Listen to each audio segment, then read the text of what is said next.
Good afternoon, everyone. I hope you all are doing well today. My name is Alexandra, and welcome to your Royal Daily News for Thursday, May 22nd, 2025.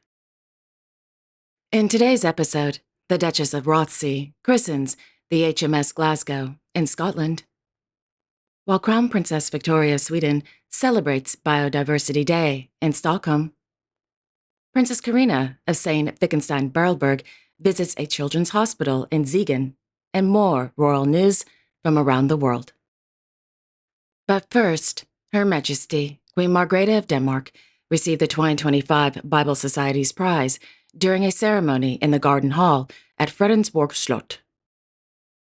Established in 2007, the Bible Society Prize is awarded to an individual in recognition of their, quote, special effort to make the Bible present in society, end quote. According to the Royal Court of Denmark, since its inception, the Bible Society Prize has drawn attention to the significance of the Bible in the modern world. The award includes, among other things, a framed original page from an early edition of the Danish Bible. Her Majesty Queen Margrethe receives the prize for her, quote, many years of commitment to the faith, church life, and Bible communication, end quote. Today's event is the first time the public has seen Her Majesty the Queen since she was discharged from the National Hospital in Copenhagen on Saturday, May 10th. The 85-year-old Queen was admitted to the National Hospital on May 8th for observation and precaution after contracting a cold.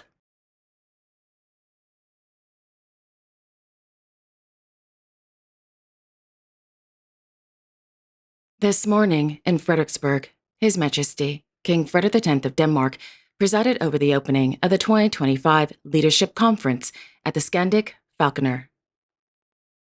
During the conference, held under the theme, Together on Society's Challenges, the King gave the welcoming speech, stating, quote, leadership is about setting a direction and creating results together with and through others.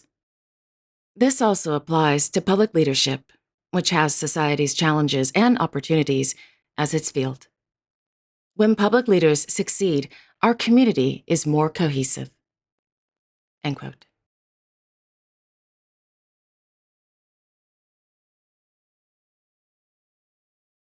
In the afternoon, Their Majesties, King Frederik X and Queen Mary of Denmark hosted a reception for individuals participating in Business Europe at Frederick VIII's Palace at Amalienborg.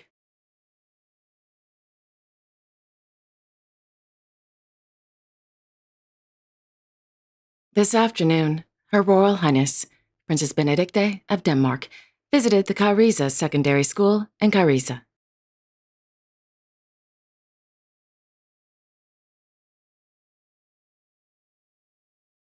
Meanwhile, Princess Benedicte's daughter-in-law, Her Serene Highness, Princess Karina of St. Wittgenstein-Berlberg, visited the German Red Cross Children's Hospital in Siegen.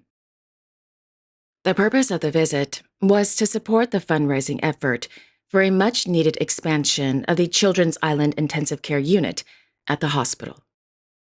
According to a press release from the German Red Cross Children's Hospital, the hospital urgently needs space for seriously ill children. The goal is to consolidate the unit for children, adolescents, and young adults requiring permanent ventilation, which was, quote, previously spread across 2 hospital areas. The Children's Island has been part of the German Red Cross Children's Hospital in Siegen since mid-2005. For 20 years, children, adolescents, and young adults with illnesses requiring ventilation have been treated here. The Special Intensive Care Unit, with a residential feel, is split between 2 locations within the hospital. This is set to change as soon as possible, thanks to the German Red Cross's Emergency Aid Fund for Disadvantaged Children, also known as SOFI, in Westphalia-Lippe. SOFI aims to support the hospital in raising donations for the merger of 2 Children's Island locations, for example, through a charity event, end quote. During her visit, the princess met with doctors, nurses, hospital staff, and patients. In a statement, Princess Karina said, quote, "It is wonderful to see how the specialists here are committed to helping these very young and very sick people, offering them a daily routine that we all take for granted. I am very happy to work to ensure that the planned construction project can be realized as soon as possible." End quote.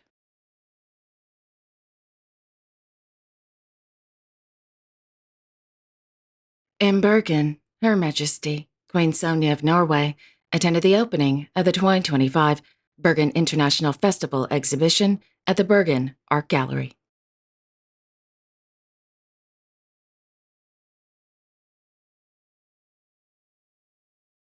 This morning, Her Royal Highness, Crown Princess Victoria of Sweden, and His Royal Highness, Prince Oscar of Sweden, visited South Djurgården in Stockholm on the occasion of International Day for Biological Diversity.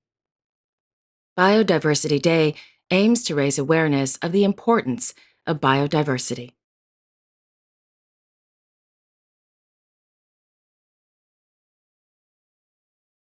On Wednesday, Their Majesties, King Carl Gustaf and Queen Sylvia of Sweden, and Her Royal Highness, Crown Princess Victoria of Sweden, hosted a diplomatic reception at the Royal Palace.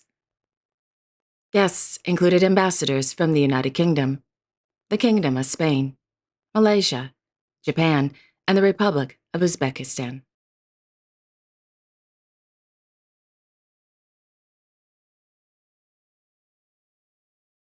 In Luxembourg City, the Marshal of the Grand Ducal Court, Ms. Sasha Bailey, announced that Her Royal Highness, Princess Alexandra of Luxembourg, and her husband, Mr. Nicholas Baggery, are expecting their second child this fall.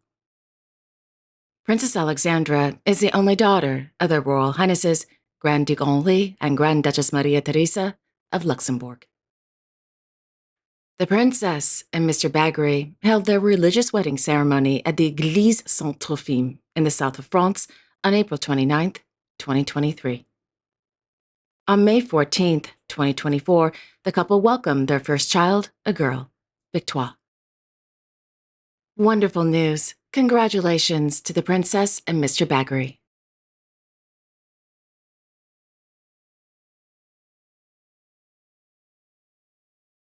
This morning, Her Majesty, Queen Maxima of the Netherlands, in her capacity as the United Nations Special Advocate for Financial Health, concluded her 3-day working visit to the Republic of South Africa.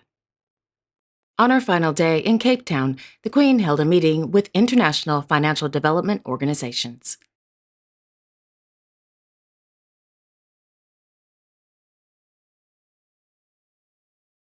Meanwhile, His Majesty, King Willem-Alexander of the Netherlands, concluded his visit to Japan. The day began with a tour of Osaka Castle and a visit to Tekijuku. In the afternoon, the King and the Dutch Minister for Foreign Trade and Aid participated in a roundtable discussion between Japanese and Dutch CEOs and entrepreneurs from the high-tech and digitalization sector. The King also witnessed the signing of several memorandums of understanding between Japanese and Dutch companies in the areas of semiconductor technology, quantum computing, and 5G, 6G telecommunications. In the evening, the King arrived at the Imperial Palace in Tokyo, where he was warmly welcomed by His Imperial Majesty Emperor Naruhito of Japan. After a photo op for the press, the Emperor, along with Her Imperial Majesty Empress Mosca of Japan, hosted a dinner in honor of the King.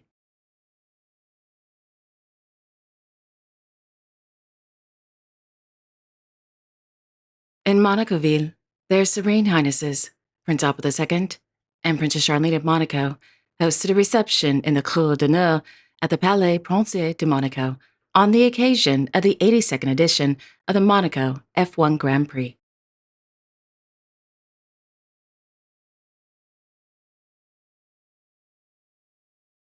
Earlier in the day, the Sovereign Prince couple met with volunteers of the Croix Rouge Monégasque to thank them for their commitment to the Red Cross movement in the Principality.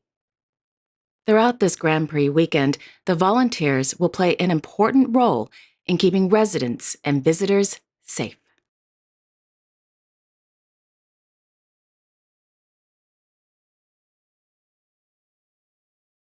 This afternoon, Her Royal Highness, the Duchess of Rothesay, christened the Royal Navy's new Type 26 anti-submarine frigate, HMS Glasgow, in Scotland.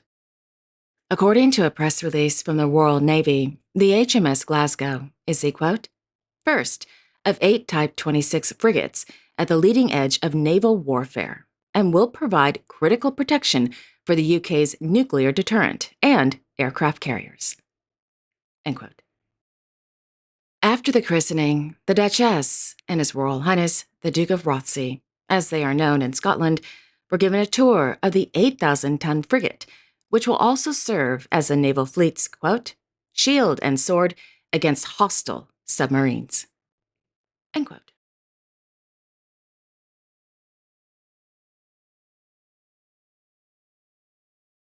This morning in Doha, His Highness Sheikh Hamad bin Hamad Al Thani, the Emir of Qatar, held an audience with His Highness Prince Rahim, the Aga Khan V, at Lusail Palace. In a press release from the Ismaili Imamat, during the meeting, the discussions covered a variety of topics, including developments related to charitable, humanitarian, and cultural work, as well as topics of mutual concern. At the end of the meeting, the Aga Khan V and Her Excellency Sheikh Al Mayasa bin Hamad Al Thani witnessed the signing of 2 memorandums of understanding. The first MOU is between the Aga Khan Development Network and the Qatar Fund for Development, which aims to advance inclusive and sustainable development, particularly in support of countries, quote, facing urgent and multifaceted challenges, end quote. The second is a collaboration agreement between the Aga Khan Trust for Culture and the Qatar Museums.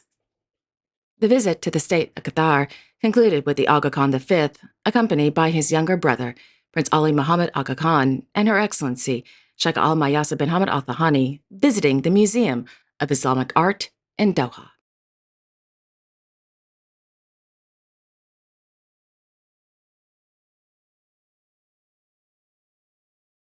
And there you have it. Thank you all so much for joining me this afternoon. I really do appreciate it. I will be back on Saturday, May 24th, with all the latest royal news and events. Until then, I sincerely wish each and every one of you, your family, your friends, and of course your pets, a wonderful afternoon. And don't forget to like, share, and subscribe. Comment below if you'd like, and click on the notification bell so you won't miss a new episode. Have a wonderful afternoon, everyone, and I will see you all on Saturday. Take care and God bless.